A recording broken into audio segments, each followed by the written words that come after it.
Eh, Mohon maaf nggih sebelumnya karena sambil ngomong sambil gendong jadi agak kurang enak dilihat ini jadinya. Takut suara putus-putus juga. Baik, terima kasih Mbak Umi Latifah yang sudah memberikan waktunya. Sebelumnya saya ucapkan selamat datang juga kepada Ibunda Suprapti yang sudah bergabung di tengah-tengah kita, nggih. Di sini juga ada Mbak Yeni, ya, selaku Ketua Umum yang juga bergabung, dan teman-teman semua, baik dari pimpinan daerah Nahdlatul Aisyah maupun dari umum, ya, baik dari Aum Muhammadiyah maupun Aisyah yang sudah menyempatkan hadir di ruang Zoom ini, yang kita cari ilmu bareng-bareng, nggih. Kita cari ilmu bareng-bareng. Di sini saya mewakili Mbak Yeni, nggih, selaku Ketua Umum, karena beliau ada kegiatan lain yang belum bisa ditinggalkan sehingga didisposisikan kepada saya. Yang pertama, saya ucapkan terima kasih kepada teman-teman Departemen Dakwah, nggih, pimpinan daerah Nahdlatul Aisyah yang diketuai oleh Mbak Umi Latifah yang sudah membuat wadah ya bagi kita untuk mencari ilmu kembali, sama-sama belajar kembali pada bab-bab kajian yang sudah disusun oleh teman-teman Departemen Dakwah. Selanjutnya terima kasih juga saya ucapkan kepada Bunda dari pimpinan daerah Aisyah, nggih, Ibunda dari kita yang memang beliau lebih kompeten gitu ya untuk memberikan materi-materi yang insya Allah nantinya menjadi barokah bagi kita ya yang mencari ilmu di sore hari ini. Selanjutnya sebenarnya untuk harapan dari kajian ini itu kan selain sebagai ngecas bahasanya, ngecas keimanan kita kembali, mempererat silaturahim juga, ukhuwah juga. Di sini mewakili Bu Ketum ya, Bu Yeni Khalifah. Di sini bentar ya. Si kecil agak enak badan soalnya. Oke. Di sini mewakili Bu Ketua, berharap Yunda maupun Bapak Ibu, mungkin ada bapaknya di sini ya, barangkali nanti ada ikut, bisa istiqomah harapan kami, karena kajian ini tidak hanya berhenti pada sore hari ini aja, karena akan berkelanjutan 1 bulan 2 kali, nggih, Mbak Umi, nggih. 1 bulan 2 kali akan diadakan kajian yang bahasa kerennya ngopi, nggih, ngobrol perkara Islami. Harapan kami bisa istiqomah, nggih, semuanya bisa mengikuti semua tema kajian, semua bab dan yang disampaikan oleh para narasumber yang sangat luar biasa dan tentunya pasti berkompeten gitu ya. Mungkin karena ini hanya sebatas membuka di awal ya Mbak ya, karena mengawali, jadi ini nanti langsung dibuka ya Mbak Umi ya, sebagai pengawalan nggih. Baik, untuk mempersingkat waktu, 15:40 dan Bu Prati nanti biar lebih lama waktunya dalam menyampaikan materi dan juga diskusi yang akan berjalan nanti. Langsung saya buka nggih Mbak Umi, nggih. Nggih Mbak, monggo. Monggo dengan bacaan basmalah bersama-sama. Kegiatan ngobrol perkara Islami yang diadakan oleh pimpinan daerah Nahdlatul Aisyah Kabupaten Malang secara resmi saya buka. Bismillahirrahmanirrahim. Baik, mungkin itu Mbak Umi, monggo bisa dilanjutkan untuk apa kegiatannya dan semoga semuanya didukung oleh sinyal yang kuat, nggih. Jadi apa yang disampaikan oleh Bu Prapti bisa benar-benar tersampaikan dengan baik dan bisa diserap ilmunya, nggih. Semoga koneksi semuanya aman, nggih. Karena kita nggak bisa tatap muka ya, jadi yang kita doakan adalah kelancaran via sinyal gitu ya. Sinyalnya yang paling utama. Baik, mungkin itu saja Mbak Umi Latifah, saya kembalikan. Dari saya kurang lebihnya mohon maaf. Albirumanitako, Assalamualaikum warahmatullahi wabarakatuh. Waalaikumsalam warahmatullahi wabarakatuh. Baik, terima kasih Yundania atas sepatah dua patah kata yang bisa memberikan motivasi untuk kita semua tentunya, sehingga nanti insya Allah kita bisa mengikuti kajian tentang ngopi ini tidak hanya sampai di sini gitu ya, Yunda-Yunda semuanya, karena untuk kajian ini sifatnya memang kontinu atau nanti berkelanjutan, yang mana diadakan setiap 1 bulan itu 2 kali. Dan untuk jadwalnya ini nanti sudah saya share di grup atau nanti bisa diakses di akun Instagram PDNA Kabupaten Malang. Monggo bisa di-follow akun Instagramnya, dan juga ini nanti untuk video untuk kajiannya insya Allah nanti bisa dilihat rekaman ulangnya, barangkali mungkin ada yang sinyalnya kurang bagus seperti itu. Oke, baik. Langsung saja mungkin ke acara inti, yaitu ngobrol perkara Islam bareng PDNA Kabupaten Malang, yang mana tema hari ini akan membahas tentang bab toharoh. Ya, bab toharoh, yakni kita mulai dari awal yang berkaitan dengan air, hadas, dan juga najis. Yang mana Ibunda narasumber kita sudah hadir di tengah-tengah kita, yaitu adalah Ibunda Supraptiningsih SAG. Beliau ini adalah Ketua Majelis Tablik Pimpinan Daerah Aisyah Kabupaten Malang. Monggo langsung saja Ibunda, kami persilahkan. Terima kasih Mbak Umi. Bismillahirrahmanirrahim. Assalamualaikum warahmatullahi wabarakatuh. Innalhamdalillah nahmaduhu wa nasta'inuhu wa nastaghfiruh wa na'udzubillahi min syururi anfusina wa min sayyiati a'malina may yahdihillahu fala mudhillalah wa may yudhlil fala hadiyalah. Asyhadu an la ilaha illallah wa asyhadu anna Muhammadan abduhu wa rasuluhu la nabiyya ba'da. Raditu billahi rabba wa bil islami dina wa bi Muhammadin sallallahu alaihi wasallam nabiyya wa rasulan. Anak-anakku semuanya, kalau saya panggil anak-anak saja ya, karena ini ibu-ibunya. Anak-anakku semua yang dirahmati oleh Allah, alhamdulillah pada kesempatan sore hari ini pertemuan perdana ya, dan kebetulan saya yang ngisi. Saya kaget juga itu ya, saya ngisi pertemuan pertama ini. Semoga Allah meridhoi semuanya sehingga nanti apa yang kita timba atau apa yang kita peroleh ilmu kita selama ngopi bareng ini nanti berkah, mendapat ridho dari Allah sehingga ilmu ini bermanfaat, kan begitu ya, berkah. Itu harus kita syukuri hari ini pertemuan perdana walaupun masih 24, saya kurang tahu nanti berapa gitu. Yang penting kami mengharapkan itu istiqomah saja, itu yang penting, itu sedikit tapi istiqomah itu lebih bagus. Kemudian yang kedua, salawat dan salam semoga tetap tercurahkan kepada junjungan kita Rasulullah Shallallahu Alaihi Wasallam, yang mana beliau telah membimbing kita semuanya sehingga kita ini sampai saat ini masih mengikuti atau masih tetap berada di ajaran agama yang dibawa beliau, yaitu dinul Islam. Jadi masih istiqomah, tidak ada keraguan apa yang dibawa oleh Rasulullah Shallallahu Alaihi Wasallam. Anak-anakku semuanya yang dirahmati oleh Allah, walaupun ini sudah ada yang punya momongan itu, tapi usianya pasti di bawah saya karena saya sudah bercucu ya. Kalau anak-anak kan belum. Ya, ini saya baru pertama kali ini memang kenalnya kalau NA itu sama Mbak Yeni, tapi Mbak Yeni tidak ada, tadi sudah disampaikan Mbak Nia ya, Mbak Nia yang mewakili. Tapi ini kemarin alhamdulillah saya menghubungi Mbak Umi, ini alhamdulillah sekali saya jadi lebih kenal, lebih paham, oh ini ya NA itu seperti ini. Kalau dari Kabupaten Malang, kalau Mbak Ati itu insya Allah saya sudah kenal kan begitu. Ini baik. Tadi sudah disampaikan bahwa materi perdana kita, materi pertama ya perdana, memang kita mengambilnya adalah fikih. Fikih apa? Fikih toharoh. Jadi kalau bicara fikih, anak-anakku semuanya, fikih itu pasti sampai nanti akan ada perbedaan pendapat.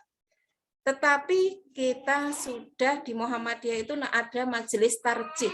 Jadi kalau sudah ada perbedaan pendapat, langsung kita buka HPT kita atau tanya jawab yang banyak itu. Insya Allah tidak ada masalah. Tetapi kita juga harus ingat bahwa HPT itu bukan kitab suci. Gitu loh. Itu hanya bagi orang-orang yang mengalami permasalahan, bingung, ragu-ragu, mana sih yang benar ini saja nih. Lah karena ada PT, kita percaya betul kalau sudah ditanfidkan oleh majelis tarjih itu mesti kita akan mantap lah itu. Tetapi kita sering juga bahwa kita ini kadang juga ragu, namanya manusia. Maka Allah memberi solusi kalau kita itu yakin wa man kana yu'minu billahi yahdi qalbah, maka akan diberi petunjuk hati kita. Jadi kita tidak usah ragu kalau ada perbedaan pendapat, saya mengambil yang ini saja. Nah, itu. Jadi sudah ditunjukkan oleh Allah. Jadi tidak usah bingung-bingung, apalagi kita sebagai warga Muhammadiyah. Aisyah itu adalah wanita, itu adalah perempuan berkemajuan. Artinya perempuan berkemajuan itu harus terus belajar sampai akhir hayat nanti. Tidak ada orang itu langsung pinter, tapi harus belajar. Saya pun masih belajar, jadi semuanya belajar. Dan saya paling tua di kelas itu kadang, ya Allah kok teman-teman masih teman saya masih muda seusia anak-anak. Tapi saya tidak berkecil hati karena memang menuntut ilmu itu kan utlubul ilma minal mahdi ilal lahdi. Jadi tidak ada kata terlambat, itu tidak ada.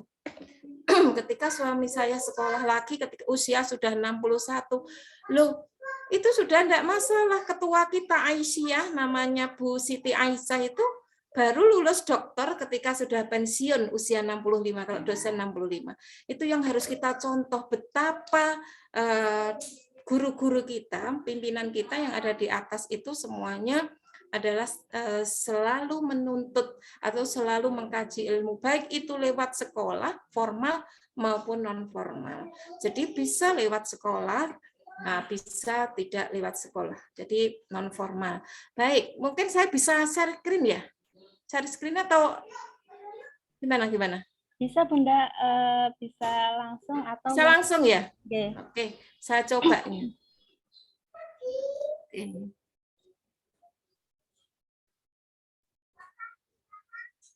Nah, sudah terlihat belum? Sampun. Ya, betul ya. Tadi sudah disampaikan Mbak Umi bahwa saya membahasnya nanti karena ada Bu Maisaroh, ada Bu Ida, ada Bu Suliati, jadi nanti saling bergantian.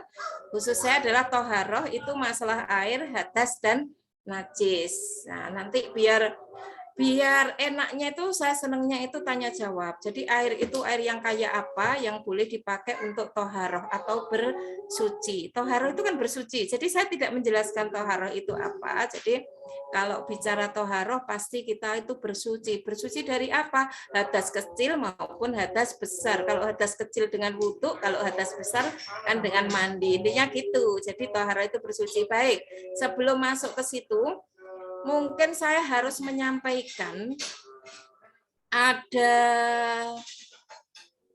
ini ya, ada 5 fitrah. 5 fitrah ini yang biasanya kita belum mengerti, yang mana di situ kita harus membersihkan. Dari 5 ini adalah yang pertama al-fitratu khamsun, yang pertama al-khitanu. Jadi fitrah yang ada 5 itu khitan. Nah ini untuk khitan kita sebagai perempuan tidak wajib, sudah diputuskan oleh majelis tarjih bahwa perempuan tidak harus berkhitan. Yang berkhitan adalah laki-laki. Wal istighdadu, kok istighdadu ya gitu ya. Kalau mencukur bulu kemaluan, ini yang sering kita lupakan, bahwa kita itu harus mencukur bulu kemaluan, dibersihkan. Nah itu ya, dicukur ya, bukan dicabut. Kalau dicabut itu sakit, tapi di sini istighdad itu adalah dicukur. Kemudian waqasus sarid itu adalah mencukur bulu ketiak. Kalau sekarang tidak usah dicukur karena sudah banyak. Nah, nanti pertanyaannya di sini nanti. Kalau di Indonesia, apakah harus seperti itu, Bu? Saya sering ditanya gitu. Karena apa? Ketiak orang Indonesia itu tidak selebat orang Arab. Itu pertanyaan yang sering muncul. Nanti kita bahas.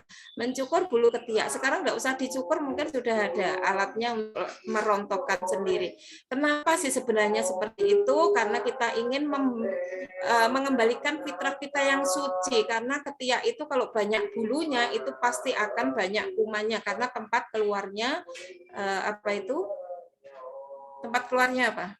Keringat kan gitu ya. Jadi itu harus dicukur. Kemudian wataklimul atfar itu memendekkan kumis, bukan kita.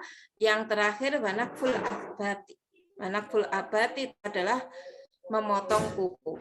Nah, ini jangkanya berapa? Karena ada teman-teman atau kita semua yang sering bertanya, Bu, saya itu kalau mencukur ketiak tidak pernah.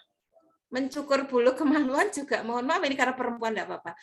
Tidak pernah, tapi kalau kuku setiap minggu saya potong. Tapi ada juga perempuan yang memanjangkan kukunya.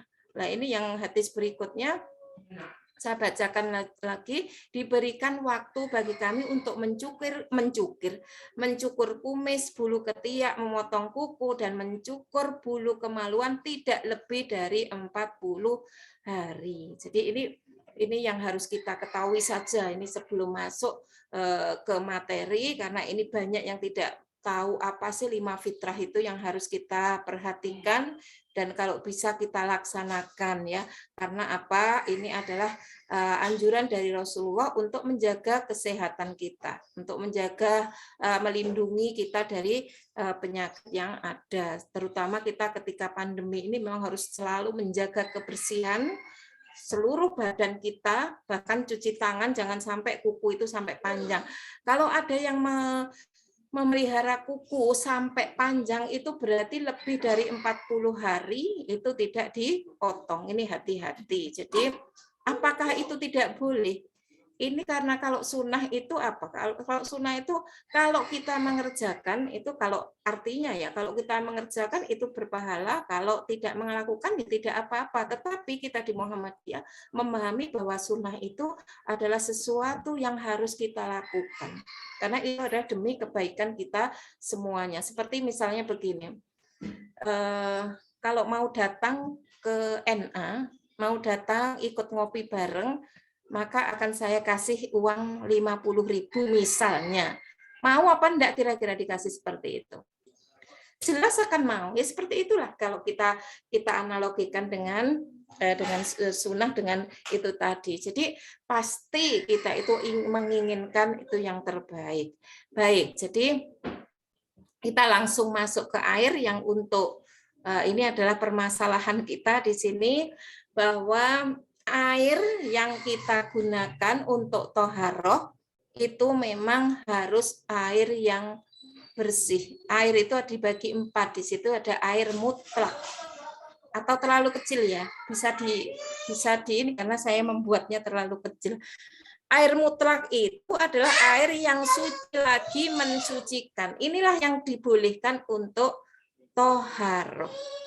Seperti air itu, air hujan, air salju, air sumur, kemudian air laut, air sungai, air empang, air danau, dan air telaga. Karena itu semuanya dikatakan di dalam hukum fikih itu dihukumi sebagai air mutlak atau suci dan mensucikan. Itu sebagaimana dalam surat Al-Furqan, nanti anak-anakku semua bisa ngeceknya ya di ayat 48 itu, wa anzalna minas sama'i ma'an tahuran. Itu adalah Allah tuh menurunkan air dari langit itu adalah air yang suci, itu yang air hujan. Kemudian di Al-Anfal juga dijelaskan wa yunazzilu alaikum minas sama'i ma'an liyutahhirakum bih. Jadi Allah menurunkan kepada kalian kita semuanya itu air untuk mensucikan. Jadi air itu kalau sudah dari air hujan itu turunnya ke sumur sebagai apa itu kalau dari sumber itu kan dari situ juga kan gitu ya. Kalau sudah masuk air itu turun dari langit itu pasti akan ke tanah, nanti akan meresap gitu. Kemudian ke laut, kalau air laut itu juga suci walaupun asin kan begitu. Air sungai, nah ini nanti tanya jawab aja, sungai yang kayak apa yang airnya boleh dipakai untuk wudhu. Air empang juga kayak apa, air danau jelas insya Allah suci ya, air telaga suci. Lah itu namanya air mutlak yang harus kita pakai untuk bersuci. Lah beda dengan yang kedua, air mustakmal, air bekas pakai. Tetapi air bekas pakai itu bisa dipakai untuk bersuci. Maksudnya air bekas pakai atau mustakmal itu kayak apa? Apa kemudian ada orang wudhu, kemudian airnya kita apa ya bahasanya, ditadai gitu ya, dipakai? Bukan begitu. Jadi air sisa mandi, misalkan kalau waktu itu Rasulullah mandi dengan istrinya Maimunah dalam satu bejana atau satu ember lah sekarang. Kemudian ada sisa di situ, ya jelas boleh dipakai untuk bersuci. Tetapi kalau air itu sudah kita masuki, misalkan tangan kita, badan kita masuk ke situ, sedangkan ukurannya cuma kecil, itu akan merubah nanti. Kalau sudah mau merubah warna, nanti ada yang di nomor 4. Jadi beda lagi. Jadi air yang memang bekas dipakai itu tidak kita masuki benda dari masuki tubuh kita atau benda-benda yang ada di tubuh kita, baik tangan. Tetapi juga ada yang menggunakan seperti itu. Saya pernah melihat ada yang ngambil air dari sumur di ember, kemudian tangannya dimasukkan, kemudian untuk wudhu. Itu bagaimana? Selama air itu tidak berubah warnanya, itu masih diperbolehkan. Nah, itu nanti kita tanya jawab saja. Kemudian yang nomor 3, air yang suci tapi tidak mensucikan. Artinya air itu suci, boleh kita konsumsi tetapi tidak boleh untuk toharoh atau bersuci. Itu bedanya. Berarti boleh diminum, halal, cuma jangan dipakai untuk bersuci. Itu bedanya. Suci tetapi tidak mensucikan. Kemudian yang keempat itu air yang bernajis. Jelas kalau air itu ada najisnya. Apa najisnya nanti kita bahas berikutnya. Karena apa? Air yang bernajis itu sudah merubah warna. Yang biasanya warnanya air jernih, tapi kalau sudah ada najisnya pasti akan berubah. Entah itu ke apa ya namanya kalau bahasa keruh, nah jadi keruh atau nanti berubah warna, bahkan berubah warna. Ini yang tidak boleh karena sudah bernajis. Mungkin dari sini kita semuanya bisa memahami bahwa air-air yang disebutkan itu yang harus kita pakai itu adalah air yang mutlak maupun air mustakmal, bekas pakai. Nah, sekarang kita mungkin lanjut, lebih baik nanti tanya jawab saja anak-anak ya biar waktunya panjang. Nah, sekarang kita langsung ke najis. Apa sih najis itu? Apa saja yang dipandang kotor atau menjijikkan itu najis? Saya mau tanya, kira-kira kalau melihat kotorannya manusia, kira-kira jijik apa enggak? Kalau sudah jijik, kotor, itu jelas itu najis. Tetapi ada orang yang mengatakan bahwa itu sebenarnya boleh. Contoh ya, kayak sate 02. Itu apa? Dari bekecot. Saya melihat aja sudah merasa kotor, merasa jijik. Terus bagaimana hukumnya? Lebih baik kita tinggalkan. Ini masuk najis. Karena apa? Karena itu akan mempengaruhi psikologis kita semua. Jadi kalau sudah mengatakan ini kotor, jijik, saya jijik makan, jangan dimakan. Jangan didekatkan kepada kita. Itu saja. Kemudian secara istilah, sesuatu kotoran yang dapat menghalangi sahnya sholat atau tawaf. Kenapa ini sholat mesti gandengannya tawaf? Karena ketika kita melaksanakan haji maupun umroh, itu tawaf itu adalah salah satu ya rukunnya yang tidak boleh kita ketika tawaf dalam keadaan tidak suci. Walaupun nanti ketika sa'i, apalagi ya, kalau umroh itu kan hanya tawaf, sa'i, tahalul, selesai. Kalau haji itu kan banyak sekali. Jadi selain tawaf, berarti kita boleh tidak suci ketika melakukan ibadah haji maupun umroh. Ini yang harus kita pahami. Makanya sholat digandengkan mesti sholat atau tawaf. Jadi perlu diingat bahwa ketika tawaf itu memang harus dijaga sekali. Karena 7 kali kadang kan mesti ada yang batal. Tapi bisa mundur, kita sudah siap untuk wudhunya nanti selanjutnya mungkin Bu Mai yang mengajarkan ya. Jadi wudhunya gampang sekali, tidak usah ke kamar mandi, kita bawa dari air zam-zam ngambil atau kita wudhu pakai 1 gelas saja sudah cukup. Nah, ini saya sering membimbing yang mau haji maupun umroh itu untuk wudhunya bagaimana ketika kita di Masjidil Haram, yang mana kalau mau wudhu harus ke kamar mandi, kan susah banget itu ya. Tapi kita dikasih solusi bagaimana satu gelas itu bisa untuk wudhu, karena wudhu itu yang penting adalah usapan kita, bukan banyaknya air. Tetapi di Indonesia karena sudah terbiasa banyak air, akhirnya wudhunya itu banyak air. Ini yang harus difahami. Ya, kita sebenarnya usapan, ya, jadi bukan banyaknya air. Oke. Kemudian yang selanjutnya adalah kita lihat macam-macam najisnya. Ada najis ringan, itu mukhaffafah namanya.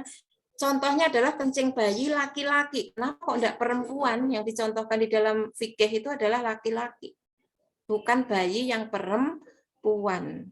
Karena apa? Perempuan itu alat kelaminnya berbeda dengan laki-laki. Jadi kalau perempuan, waduh punya anak perempuan walaupun belum makan apa-apa, tetap ya Bu kita masuk najis. Iya. Kok susah ya? Tidak susah. Itulah memang perempuan.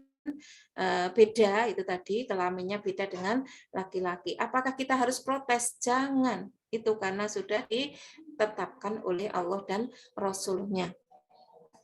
Dicuci. Nanti bagaimana cara membersihkannya? Mukhof ringan itu tidak harus dicuci. Jadi kalau kena najis ringan, kita perciki aja bekasnya itu. Diperciki itu apa?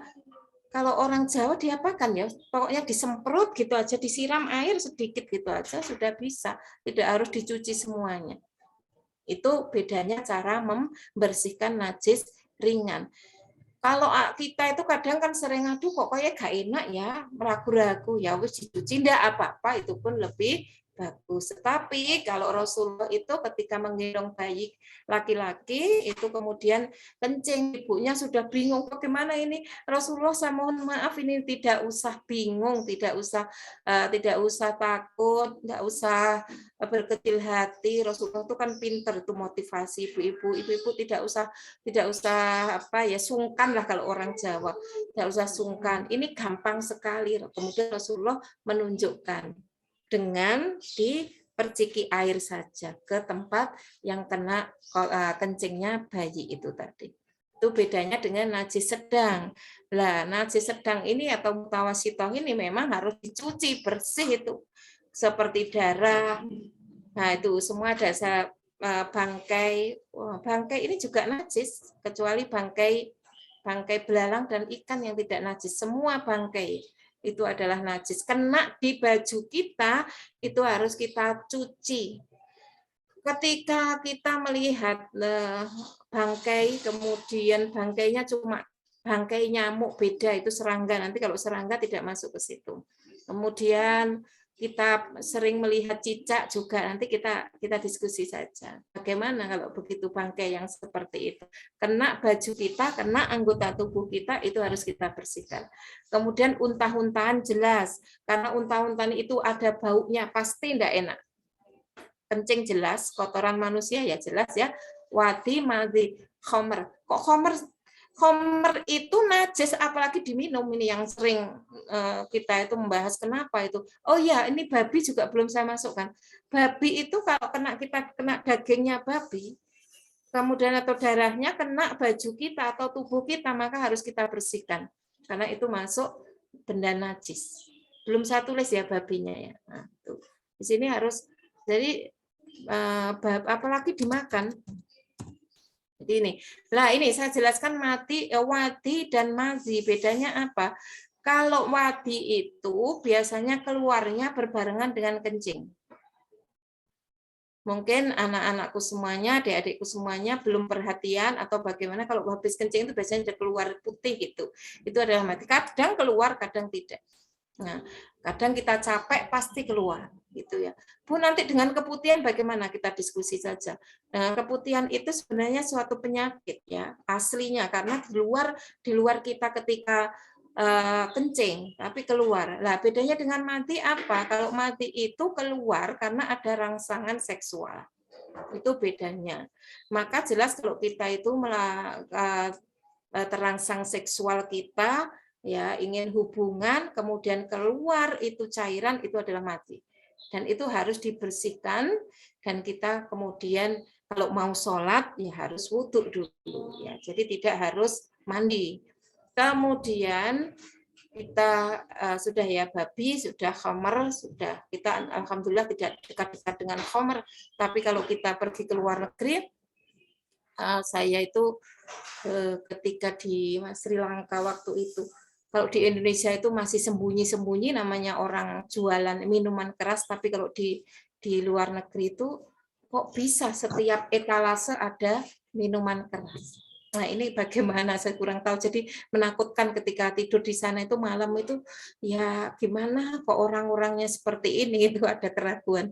Alhamdulillah tidak ada masalah. Yaitu kalau di negara-negara yang memang bukan muslim ya, warganya banyak yang non muslim, jadi bebas itu. Tidak ada aturan seperti di negara kita. Kemudian yang ketiga itu adalah najis berat. Yang mana di sini kalau kita kena jilatan anjing, mudah-mudahan tidak, karena tidak punya anjing. Andai kan melihara anjing, misalnya itu ya, ini kan kita anjingnya jangan dimasukkan rumah. Kalau sudah masuk rumah nanti kemana-mana lah. Jilatannya itu harus kita bersihkan. Kalau yang mutawasitoh itu harus dicuci sampai bersih, sampai tidak ada baunya. Kalau bekas boleh, karena kadang susah.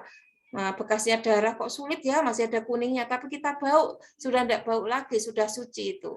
Jadi dibauk saja ya itu. Kalau sudah dibauk tidak ada, tidak apa-apa, walaupun kadang masih ada bekas sedikit saja. Nah itu. Tapi kalau mughaladah itu kan pembersihannya luar biasa berat, 7 kali nyucinya. Dicuci, dibersihkan, dicuci. 1 kalinya harus menggunakan debu. Bu, apa enggak boleh cukup sabun saja? Tidak, katanya Rasulullah di bukunya Tarjih ini juga, bahwa sekali harus dengan debu. Atau dengan tanah, maaf kok debu, dengan tanah. Kenapa? Ternyata tanah itu, ketika anak-anakku nanti pergi, misalkan lupa tidak membawa sabun, pas ke toilet sabunnya enggak ada, kok sik bau ya, habis buang air besar, maaf. Kemudian masih bau, coba digosokkan ke tanah atau ke kotor yang di pinggirnya, apa itu ya, biasanya kalau ada di bawahnya itu ada tanah sedikit itu ya, gosokkan di situ. Misalnya ini pengalaman saya ketika lupa gitu ya membawa ini, karena membawa sabun itu kadang lupa. Kalau sudah di Masjidil Haram itu mau membawa sabun kadang lupa, itu saya praktekkan. Oh ternyata betul. Makanya ini walaupun sudah ada deterjen, itu tetap 1 kali harus dengan tanah dulu. Berarti awalnya saja dengan tanah, kemudian kedua, ketiga, keempat, dan seterusnya sampai ke-7 itu bisa dengan sabun atau deterjen. Susah ini. Mudah-mudahan kita tidak kena untuk najis yang berat ini. Apalagi nih babi juga kan begitu, sama saja sebenarnya kalau kita jilatannya mungkin ya, tapi kan karena kita babi tidak dipelihara masalahnya, jadi enggak di sini. Oke. Kemudian kita ini najis ya. Najis itu, jadi kalau najis itu yang mengenai diri kita, bukan beda dengan hadas. Nah, kalau hadas ini adalah keadaan tidak suci yang mengenai pribadi seorang muslim, sehingga menyebabkan terhalangnya orang itu melakukan sholat atau tawaf. Tetap saya gandeng sholat ataupun tawaf. Berarti hadas itu keluarnya dari tubuh seseorang. Jadi ya kalau tadi itu kan dari luar, karena syarat sahnya sholat itu adalah suci dari hadas besar maupun hadas kecil, itu syarat sahnya. Jadi terus menutup aurat, menghadap kiblat, kemudian apa itu sudah masuk waktu sholat, itu syarat sahnya sholat. Kalau nanti ada bahasan berikutnya. Jadi kalau najis itu kan mengenai di luar kita, baik mengenai baju maupun mengenai badan kita. Kemudian kalau hadas itu adalah dari dalam diri kita yang menyebabkan terhalangnya kita melakukan sholat. Jadi pribadi kita yang kena. Contohnya apa? Ini bedanya ya kalau dengan hadas. Nah, jadi di sini adalah ada hadas kecil seperti kita ketika mengeluarkan sesuatu dari dubur maupun kubul kita. Seperti kalau dari apa itu, kita sudah tahu ya, dubur kubul kan gampang, tidak saya jelaskan ya. Kalau dubur itu ya yang untuk buang air besar, kalau kubul ya untuk buang air kecil. Nah, kemudian kalau kita head juga keluarnya dari kubul. Kemudian mengeluarkan angin busuk atau kentut. Ini jelas membatalkan atau berhadas. Kalau kita sedang keluar dari itu ya, buang air kecil maupun buang air besar, itu jelas kita berhadas namanya. Kalau gini, ada pertanyaan lagi, Bu, saya itu tidak berhadas, tetapi tiba-tiba baju kita kena darah. Berarti gimana? Apa saya harus wudhu? Tidak. Maka kita harus ganti baju, bajunya harus dicuci. Beda kan? Jadi tidak harus wudhu. Banyak orang-orang yang mengira gini ya, ketika Bu, saya ini belum berhadas loh, karena tidak buang air kecil, tidak buang air besar, tidak kentut, tidak mengeluarkan itu ya, tidak tidur nyenyak, tidak menyentuh kemaluan. Tetapi itu saya barusan makan. Loh, ya tidak, bersihkan aja mulutnya, kemudian kita sholat. Nah ini, jadi kalau sudah berhadas kecil, tadi sudah saya jelaskan yang madhi ataupun wadi, kemudian yang menyentuh kemaluan. Nah ini, menyentuh kemaluan tanpa memakai alat. Artinya tidak langsung ya, secara langsung tanpa ada ini ya, penutup. Misalkan kita pakai celana dalam tidak masalah. Tetapi kalau kita tidak memakai apa-apa, kita pegang, itu yang membatalkan wudhu. Hati-hati ya, kita garuk-garuk tidak sengaja ya. Nah, biasanya begitu. Itu kan ini menyentuh kemaluan. Dulu ketika dosen saya Profesor Masfu itu, wong kemaluan aja itu kan sama dengan kulit. Kenapa kok membatalkan wudhu? Itu kan perbedaan-perbedaan gitu. Kenapa? Ternyata ketika kita menyentuh kemaluan itu pasti ada rangsangan. Kemudian keluar mati. Itu ada alasan pertama seperti itu. Kemudian kita juga kalau sudah menyentuh kemaluan itu karena apa? Nah ini kalau sekedar misalkan ada ini ya, ada gatal dan lain sebagainya, segera digaruk kan tidak masalah. Tapi kalau sudah masuk ke dalam kemaluan kita, yang menyebabkan kita berhadas. Nanti kita diskusi aja. Kemudian tidur nyenyak dengan posisi miring atau tanpa tetapnya pinggul di atas lantai. Maksudnya apa? Ini yang sering saya yang sering melihat ketika di Masjidil Haram, itu ibu-ibu sering nunggu antara waktu maghrib sampai isya, itu ada yang tidur, tapi tidurnya itu bukan tidur yang posisi miring kayak kita, tetap di masjid dalam posisi duduk. Itu tidak membatalkan wudhu, walaupun kita kayaknya sudah ngorok ya, maaf gitu ya, sudah tidur nyenyak, tapi tidak membatalkan wudhu karena posisinya pinggul masih tetap di atas lantai. Itu yang membedakan. Kemudian ketika kita tidur dalam posisi miring atau dalam posisi terlentang pun juga kita kan tidak tahu. Nah, ini yang permasalahannya, Bu. Saya kok enggak sreg ya, Bu. Banyak yang gitu, kalau sudah saya tidur, saya lebih baik wudhu. Boleh. Karena kalau keraguan-raguan kita teruskan, nanti kita berbahaya. Jangan sampai keraguan itu ada di dalam diri kita. Maka kalau sudah ragu, ambil yang kira-kira tidak meragukan kita. Kalau saya tadi sudah tidur posisi saya sebenarnya duduk, saya ingin wudhu, monggo, tapi tidak wudhu juga tidak apa-apa. Banyak sekali hadis-hadis yang dulu ketika ada dua sahabat Rasulullah ketika mau perjalanan tidak menemukan air, kemudian dia tayamum. Setelah itu bertemu dengan air, akhirnya yang satu itu wudhu kemudian salat lagi, yang satunya tidak. Akhirnya Rasulullah menjawab apa? Bagaimana ini Rasulullah? Saya tadi tidak mengulangi sholat saya, tapi saya mengulangi. Dua-duanya benar. Boleh. Jadi kita ini lebih baik ambil saja yang kira-kira itu kita, kalau orang Jawa srep itu. Jangan sampai ragu-ragu kita teruskan, nanti berbahaya karena ibadah kita nanti tidak apa ini namanya itu. Namanya tidak, keraguan itu kan tidak pasti kan begitu ya. Jadi antara iya dan tidak, lebih baik Pak ambil itu tadi mana yang lebih sreg di dalam hatinya, walaupun kadang dua-duanya kan boleh. Maka itulah fungsinya majelis tarjih. Kadang tidak ada di tarjih itu, istafti qalbak, tanya kepada hati nurani. Maka kita itu sebagai umat Islam, hati ini kan harus terus dibersihkan. Dibersihkan dengan apa? Maksud hati mau disiram dengan air terus, itu kan tidak mungkin, dipakai sabun lagi, malah kita akan keracunan. Bukan, kita harus membersihkan hati dengan meningkatkan keimanan kita kepada Allah, supaya itu tadi wa may yu'min billah yahdi qalbak. Maka orang yang beriman itu pasti sama Allah akan diberikan petunjuk-petunjuk. Kita memang harus meningkatkan keimanan. Dengan cara apa? Kalau di dalam hadis itu kita itu harus ingat mati jelas. Kalau orang sudah ingat mati itu hatinya akan lembut, akan cepat sensitif. Mana kita mau mengambil tidak ada keraguan. Saya mantap yang ini. Kalau contohnya gini, aku mau wes ngentut apa durung ya, sudah batal apa belum? Kalau seperti itu ngambil yang mana? Karena awal dari kita itu adalah suci karena sudah wudhu. Seharusnya ya sudah suci itu.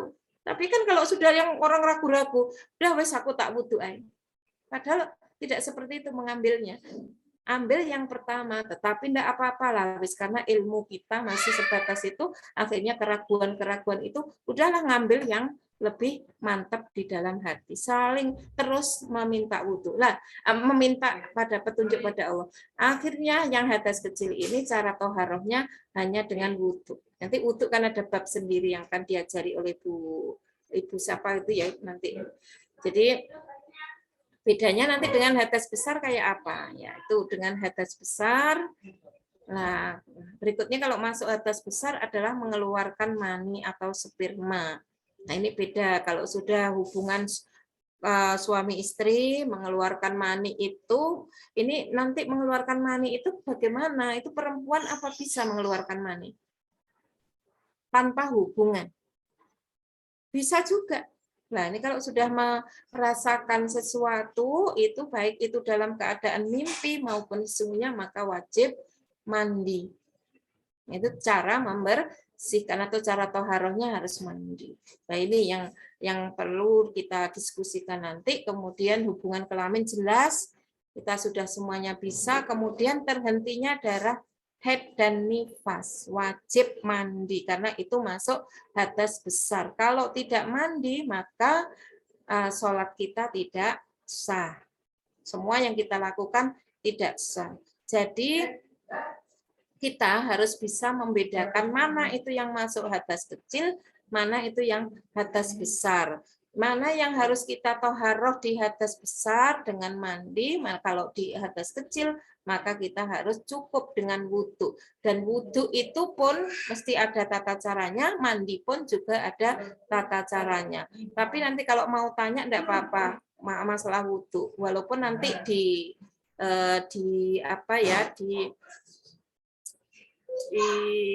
ada pembahasan yang lebih mendalam lagi tentang itu semuanya. Mungkin ini yang hadas besar. Kalau untuk lengkapnya nanti anak-anak itu bisa belajar sendiri sebenarnya hadis-hadisnya. Karena saya sendiri kalau menyampaikan dengan hadis itu tidak cukup 1 jam, 2 jam, karena ada hadis-hadis yang banyak sekali yang harus kita sampaikan berkenaan dengan apa ini. Nah, berkaitan dengan menyentuh kemaluan, kemudian tidur. Nah, ini yang harus kita pelajari lebih lanjut itu ya, menyentuh kemaluan tanpa memakai alat itu kok bisa membatalkan wudhu. atau berhadas itu seperti apa. Nah, itu yang harus kita diskusikan. Mungkin itu dulu sementara untuk pembukaan. Ini kan pembukaan ya.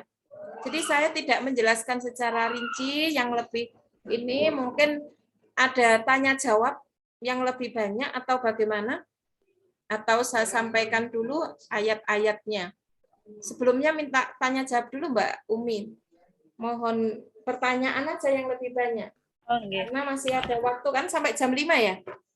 Sampai 4:30, tetapi kalau misalnya memang masih ada pertanyaan. Oh iya, 4:30 kok jam 5, maaf. Iya, betul. Jam 5 enggak apa-apa. 4:30 karena kita on time.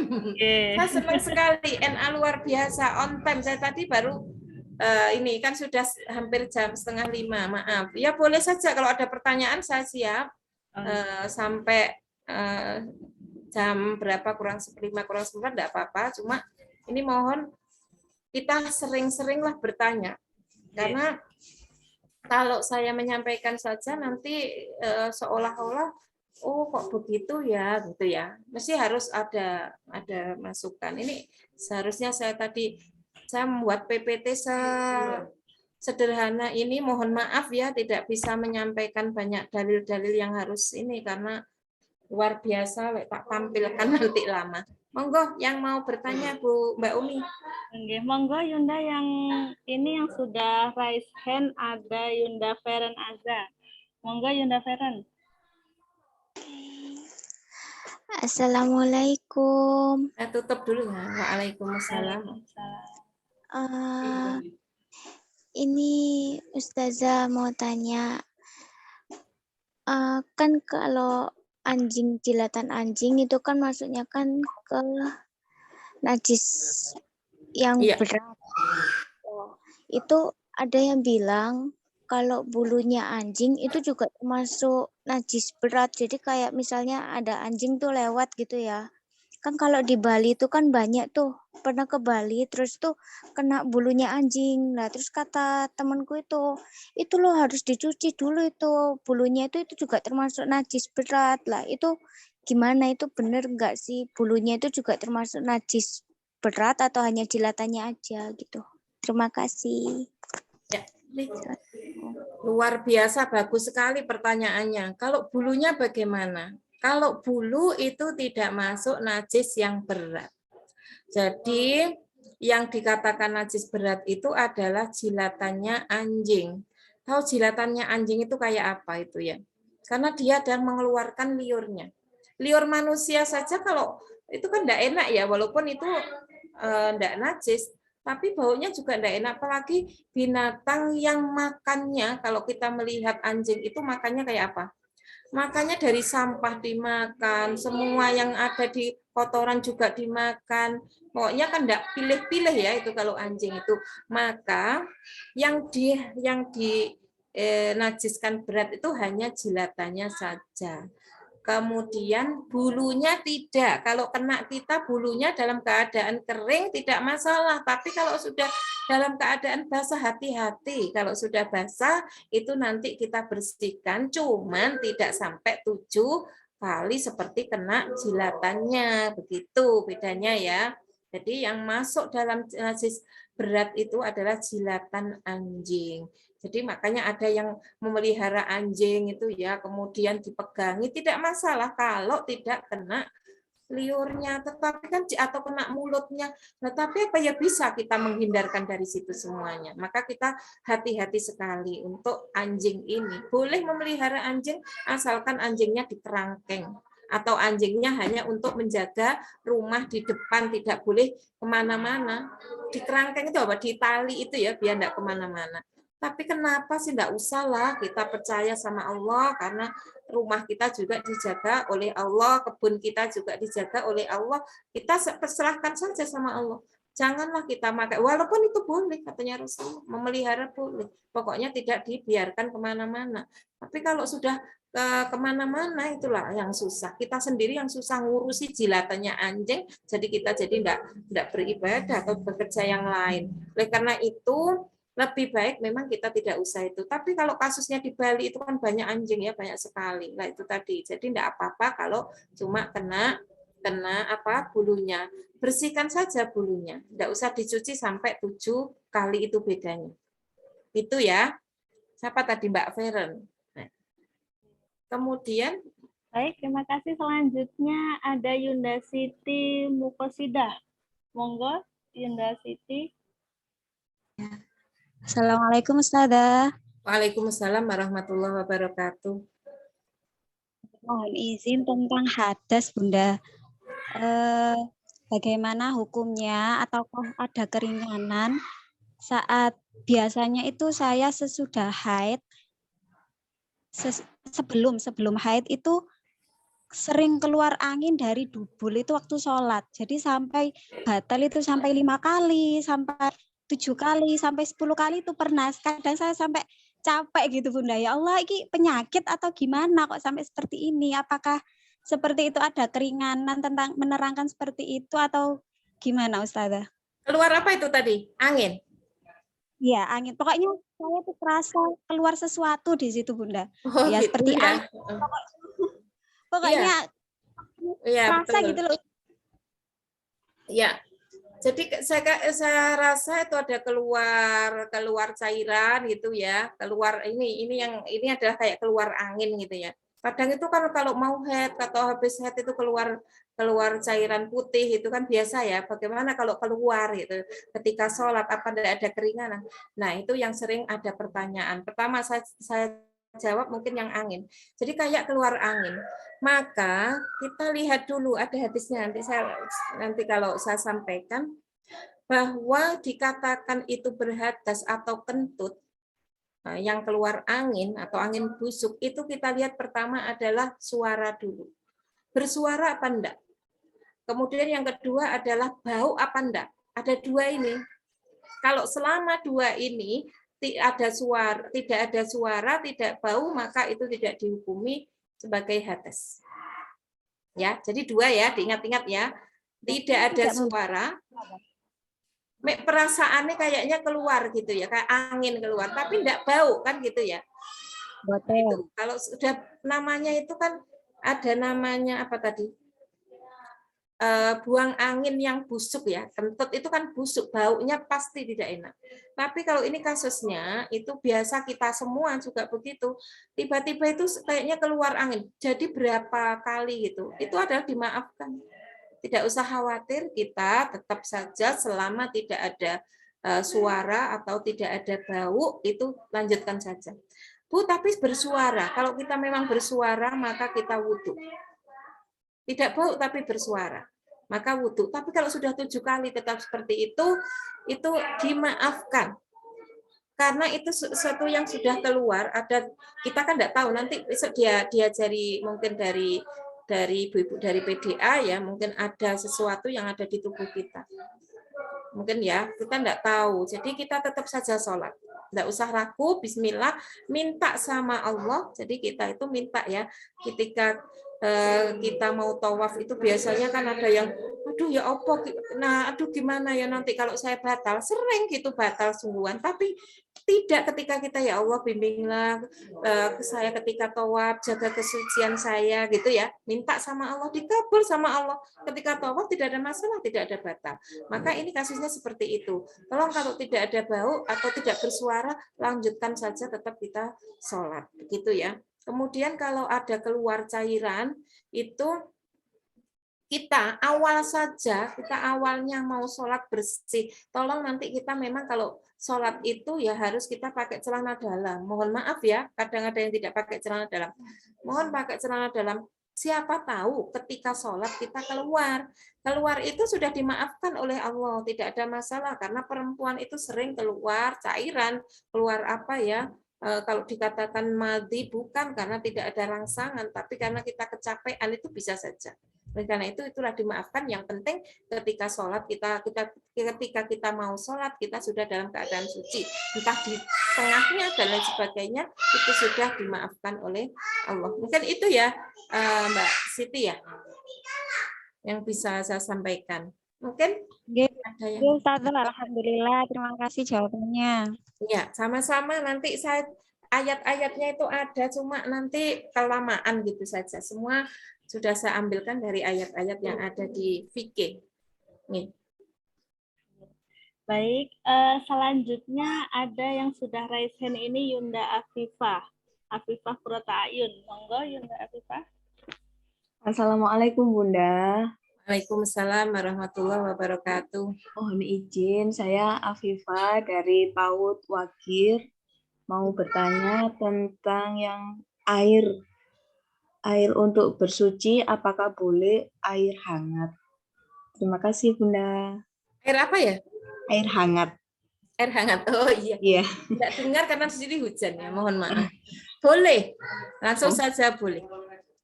Air hangat itu tidak merubah, boleh kadang merubah warna, tapi warnanya kan tetap putih, tapi tidak ada baunya. Jadi air hangat itu boleh kita untuk berwudu.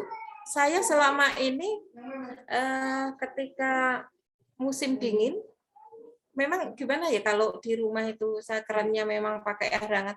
Setiap hari pakai air hangat. Untuk wudu tidak masalah. Untuk air hangat dipakai untuk bersuci. Jadi mandi air hangat, kita misalnya ketika mandi besar pakai air hangat, itu kita sudah niat wudu, pertama wudu ya, kemudian kita mandi, itu sudah tidak berwudu lagi, kecuali ketika di tengah-tengah mandi kita buang angin atau kita buang air kecil gitu ya, baru atau sesuatu yang membatalkan wudu, baru wudu lagi. Tapi selama kita tidak batal itu ya, maka kita tidak harus wudu lagi karena sudah awal sudah mandi. Sudah berwudu. Nah itu jadi enggak beda ya kalau air hangat itu tidak ada kalau kita melihat air hangat itu tidak ada baunya, kemudian tidak berubah warna menjadi lebih keruh, tidak. Jadi tidak ada itu. Jadi boleh untuk bersuci. Terima kasih Bunda. Sama-sama. Ini ada Mbak Suki ya. Saya yang ada di depan saya ini yang tahu ini siapa lagi gitu ya. Mbak, wah ya itu banyak sekali. Monggo ada yang lain lagi atau sudah selesai ya waktunya memang 1 jam untuk ngopi. Seharusnya ini kan sambil ngopi ya Mbak Umi ya. Maksudnya santai gitu loh, enggak usah ini kayaknya kuliah, yang enggak boleh sambil makan juga boleh kan gitu. Artinya santai. Yang penting kita tetap bisa menimba ilmu, mendengarkan walaupun sambil makan. Karena inilah kita ketika pandemi itu memang ya ada sisi positifnya juga. Seharusnya kita kalau ada pertemuan kan harus dandan cantik. Saya enggak tahu ini di bawah pakai apa, itu kan kita enggak tahu. Yang penting di atasnya ini sudah jilbaban, enggak tahu bawahnya jangan-jangan pendek. Kita kan enggak masalah karena di rumah. Itu luar biasa ketika pandemi. Kemudian kita tidak harus pakai pakaian yang ini ya, karena yang kelihatan jilbabnya saja itu. Jadi memang perubahan cepat sekali ketika pandemi ini. Ini anak-anak muda yang dipesankan ini terutama ya harus bisa mengikuti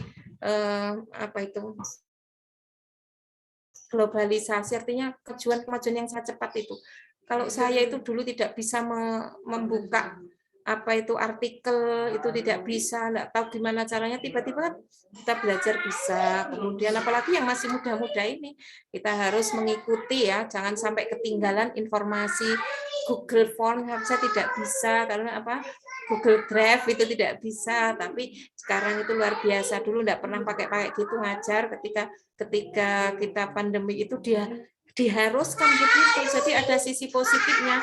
Kayak saya sudah tua terus belajar akhirnya bisa. Mudah-mudahan kita semuanya nanti juga tetap dibimbing oleh Allah untuk fikih ini. Jangan sampai kita ragu dalam melaksanakan ibadah ini. Kalau ragu, kita cari lagi di HPT, tapi mudah-mudahan tidak ragu. Kalau di HPT ya begini, maka kita minta sama Allah dengan tanya kepada diri kita, tanya hati kita, tanya nurani kita, kira-kira kita yang paling pas yang mana. Jangan sampai kita melakukan sholat dalam keadaan ragu-ragu, itu jangan sampai, karena kita harus kalau sudah melaksanakan ibadah itu harus sudah pasrah, ada kepasrahan, ketundukan itu kepada Allah. Oleh karena itu, tolong toharoh ini diperhatikan sekali. Ada yang bertanya ke saya itu, Bu, itu gimana, apa kita harus membersihkan apa itu kotoran kita ketika buang air besar itu harus masuk ke dalam dubur kita yang paling dalam. Memang harusnya begitu. Jadi kita harus memasukkan sesuatu ke dalam tangan kita, masuklah ya bau gitu. Tetapi kita kan punya makanya kita itu harus banyak konsumsi buah, kemudian banyak minum. Jadi ketika buang air besar itu bersih, langsung keluar semuanya, tidak tersisa. Itu gampang, kita tidak usah memasukkan. Tapi kalau kita biasanya itu belum ya, kayak kesulitan itu, kayaknya belum tuntas. Itu kan hati-hati, kayaknya kita masih ada kotoran yang sudah ada di mau keluar tapi tidak bisa keluar. Itu yang memang harus diperhatikan. Jadi untuk tohara, untuk membersihkannya nanti kita seharusnya sekarang ya tanya cara membersihkannya. Iya Mbak Umi ya, cara membersihkannya kok saya lupa ya, belum saya jelaskan. Jadi saya kemarin mohon maaf karena materi saya itu belum selesai sebenarnya, tetapi karena saya tadi ada acara, jadi lupa cara membersihkan kotoran dari najis itu tadi yang hanya dari najis ya. Kalau kita wudhu, kotoran yang dari dalam diri kita, misalkan bagaimana? Kalau cebok itu ya, kalau buang air kecil itu perempuan, karena kita perempuan itu harus disiram kalau bersih. Kalau bisa itu harus ada shower semprotan gitu. Dalam, jangan hanya di luar. Kita ini karena bentuknya kelamin kita itu unik, perempuan, itu harus hati-hati. Terus bagaimana? Kita harus membersihkan, memang luar biasa. Kita buka, kita masukkan, bukan masuk ke dalamnya, tidak. Pokoknya yang di luar, di daerah luar itu, luar di dalam bagaimana ya, karena saya bukan dokter, akhirnya tidak ada gambarnya, terus bersih. Itu kalau buang air kecil. Kalau kita semprot, insya Allah air bisa masuk ke dalam lubang kencing kita. Tapi kalau enggak, kita guyur aja sampai satu siwur itu sudah besar, itu sudah bersih, insya Allah. Nah, kemudian kita asalkan kita makanya tadi itu saya sampaikan untuk bulu ya, bulu kemaluan itu jangan sampai panjang gitu ya. Kenapa kalau sampai panjang? Kalau sampai panjang itu biasanya bisa menutup juga, untuk pembersihannya itu ya agak sulit, nanti terlalu basah gitu ya. Ini lembab itu enggak bagus. Jadi ini Rasulullah sudah mengajarkan seperti itu. Jadi perempuan itu jangan sampai 40 hari lebih belum dibersihkan, belum dicukur kemaluannya. Inilah tempat-tempat bersarangnya kuman. Karena apa? Karena selalu tertutup di dalam. Perempuan harus hati-hati, makanya kita bersihkan. Membersihkan itu bukan sekedar kita bersihkan, bismillah ya Allah, sucikan. Kita berdoa dalam hati itu pakai bahasa Indonesia saja, kalau tidak bisa pakai bahasa Arab. Maka kita berdoa, ya Allah, sucikan diri kita, diri hamba dengan bersuci ini. Jadi minta sama Allah sekaligus kita siram. Jangan hanya disiram saja. Jadi ada dari sisi rohaninya gitu ya. Jasmaninya kita siram, kita juga menyiram rohani kita dengan minta pertolongan kepada Allah. Itu gampang kalau buang air kecilnya itu tadi. Kalau buang air besar itu agak susahnya seperti itu, kita harus memasukkan. Biasa enggak kira-kira ya? Sudah pernah ya dimasukkan enggak kira-kira? Ke tubuh kita, yang enggak usah masuk dalam-dalam, kalau di luar saja yang kira-kira ada sisa-sisa gitu. Enggak usah dimasukkan terlalu dalam, tidak usah. Karena itu kalau sudah masuk dalam kan enggak itu artinya kita belum keluar gitu ya. Jadi yang biasanya itu akan ada sisa-sisanya yang di luar saja. Paling ya berapa gitu. Kecuali kalau kita itu istinjanya pakai selain air, karena kalau kita tidak menemukan air itu kan berarti kan harus pakai apa? Pakai batu, sekarang udah ada batu ya, tisu di mana-mana ya. Kemudian pakai kertas, tapi kertas tidak menyerap, yang menyerap itu tisu. Kemudian kalau kita ke Singapura, jangan kaget ketika datang ke bandara di Changi, kemudian kita mau ke toilet, airnya tidak ada, terus bagaimana? kalau airnya sedikit itu ya kayak di pesawat, terus bagaimana cara kita? Ya tisu sekarang ya, kita enggak usah pakai batu lagi, pakai tisu yang banyak. Nah itu cara membersihkannya. Kemudian kalau kita pakai tisu lebih gampang lagi, tidak usah pakai air kan, usah pakai tisu.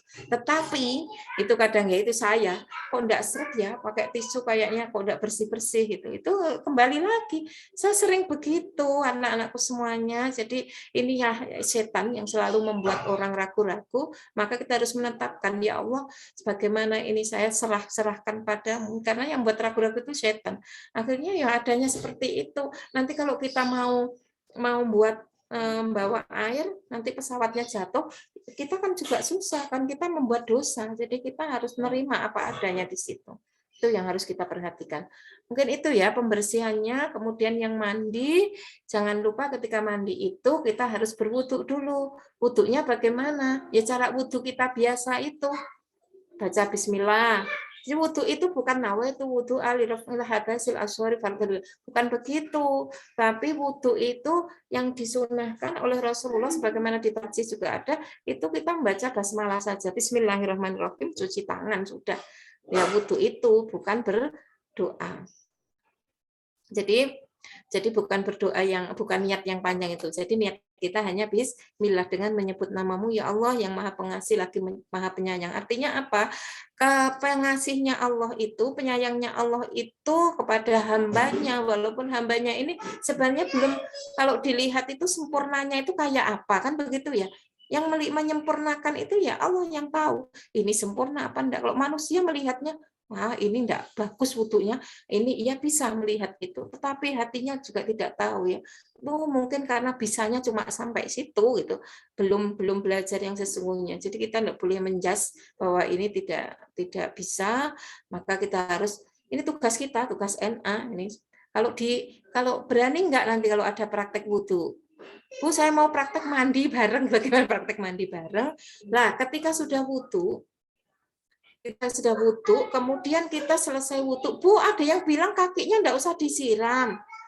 Terus bagaimana? Ada dua hadisnya kan, boleh kakinya sampai kaki, juga boleh wudu biasa. Ada yang tidak usah kakinya disiram, artinya kita langsung setelah membasuh kepala, kemudian telinga, itu kakinya enggak usah langsung disiram ke atas. Kanan, kemudian tengah, kemudian bagian kiri. Apa sudah cukup itu? Sudah sah, artinya kita sudah bersih dari najis atau bersih dari hadas besar, karena mandi itu adalah hadas besar. Itu sudah, entah nanti kita pakai kok kayaknya enggak bersih pula, itu bersih wong, kalau enggak ada air saja tayamum bisa kok untuk mandi besar itu, pakai debu bisa. Bagaimana caranya? Apa harus gulung-gulung seluruh badan? Tidak. Ya wudu aja gitu ya. Pakai tayamum nanti ya, pakai. Berarti kayak wudu saja, iya. Itulah kemurahan, Rahman Rahimnya Allah itu kita bisa praktek sebenarnya, tapi kita sendiri kadang yang membuat susah. Itu ya mungkin yang bisa saya sampaikan, Mbak Umi. Kapan-kapan insya Allah saya tidak ngisi hari ini saja kan, nanti ada jadwal berikutnya, entah kapan gitu kita ketemu lagi. Mungkin itu yang bisa saya sampaikan. Kalau ada kekurangan, memang saya ini belum maksimal, jelas belum maksimal. Mohon maaf karena belum bisa saya membuat yang bagus gitu ya. Kalau nanti Bu, tolong besok itu cuma hadis-hadisnya, ayat-ayat, boleh kita bahas satu persatu ayat-ayatnya saja bisa gitu ya. Kalau ini kan global dulu. Oke, mungkin itu yang bisa saya sampaikan. Nasrul minallah wa fathun qarib, babasiril mukminin. Assalamualaikum warahmatullahi wabarakatuh. Waalaikumsalam warahmatullahi wabarakatuh. Baik, terima kasih Bunda. Mungkin banyak sekali hal-hal yang selama ini mungkin belum kita ketahui ya, dari hal-hal yang terkecil dan juga keseharian tentunya, yang itu sudah sering kita lakukan, yang sudah akrab dengan keseharian kita, tetapi kita kadang belum mengetahuinya. Dan juga mungkin kalau misalnya ini nanti ada pertanyaan yang belum terjawab, atau apakah mungkin nanti bisa kami share ke Bunda langsung nanti untuk bisa dijawab gitu Bunda? Boleh. Ada pertanyaan boleh. Nah, boleh di-share ke saya ya kalau ada apa-apa gitu ya, boleh. Ini materi nanti saya kirim saja ya, enggak apa-apa walaupun belum sempurna, nanti enggak apa-apa ya, saya kirimkan ke Mbak Umi ya. Oh, enggak Bunda, siap. Nanti insya Allah tadi peserta juga sudah ada yang minta materinya untuk dibaca lagi. Gitu. Baik, mungkin untuk hari ini kita cukupkan sampai di sini. Insya Allah nanti kita sambung lagi di minggu selanjutnya, yaitu tanggal 26 Maret 2022 dengan materi yang sudah terjadwal seperti itu. Baik, terima kasih semuanya. Semoga apa yang sudah kita pelajari, yang sudah kita dapatkan sore ini bisa bermanfaat dan juga bisa menambah wawasan. Terima kasih. Assalamualaikum warahmatullahi wabarakatuh. Mbak Umi foto. Waalaikumsalam warahmatullahi wabarakatuh. Sebelumnya kita foto dulu, nggih Bunda. Mbak. Kok ada mohon maaf ya, di chat kok ada pertanyaan ya belum terjawab. Saya enggak buka chat tadi. Ya enggak apa-apa, yang mau yang sudah hitam enggak apa-apa, tetapi itu tidak wajib ya, maksudnya memang sunnah ya, tidak kalau untuk perempuan. Kalau yang sudah terlanjur hitam ya enggak ada masalah, enggak. Nah itu oke. Nggih. Enggak apa-apa. Apalagi ya, kok banyak sekali, enggak ada. Ya, sudah Bunda. Oh iya. Perfotoan. Oh perfotoan, oke. Baik, kepada Yunda semuanya untuk bisa menyalakan kameranya. Baik, siap ya. Karena ada 2 slide. Baik, saya hitung. 1, 2, 3.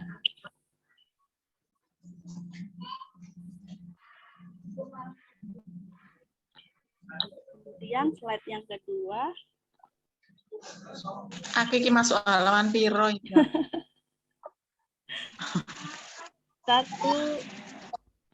2, 3. Baik, sampun. Terima kasih Bunda atas waktunya dan juga kesempatan pada sore hari ini. Semoga yang kita dapat bisa bermanfaat untuk kedepannya dan juga bisa kita amalkan dalam kehidupan sehari-hari. Amin. Baik, terima kasih. Tadi sudah saya tutup, guys. Sudah saya tutup dengan salam.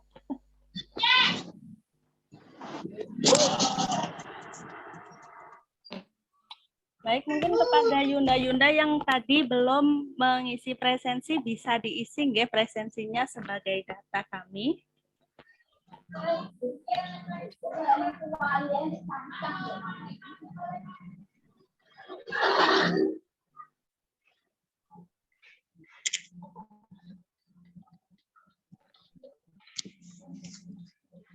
Ini sudah boleh keluar, Bunda? Oke. Sudah boleh keluar nggih, Yunda. Kemudian untuk pengumuman peserta terbaik dan sebagainya nanti diumumkan di minggu kedua, yaitu di tanggal 26. Jadi pengumumannya nanti di minggu kedua. Yes. Terima kasih. Assalamualaikum. Waalaikumsalam. Waalaikumsalam. Ilmunya. Terima kasih Yunda, terima kasih ilmunya. Assalamualaikum. Waalaikumsalam warahmatullahi wabarakatuh. Left.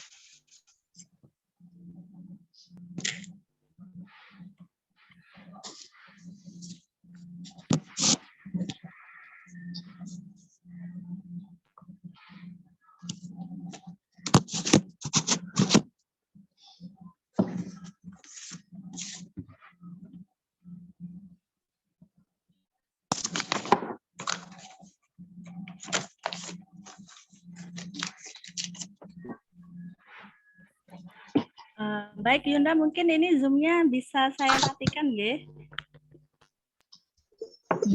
Oke, Mbak. Monggo.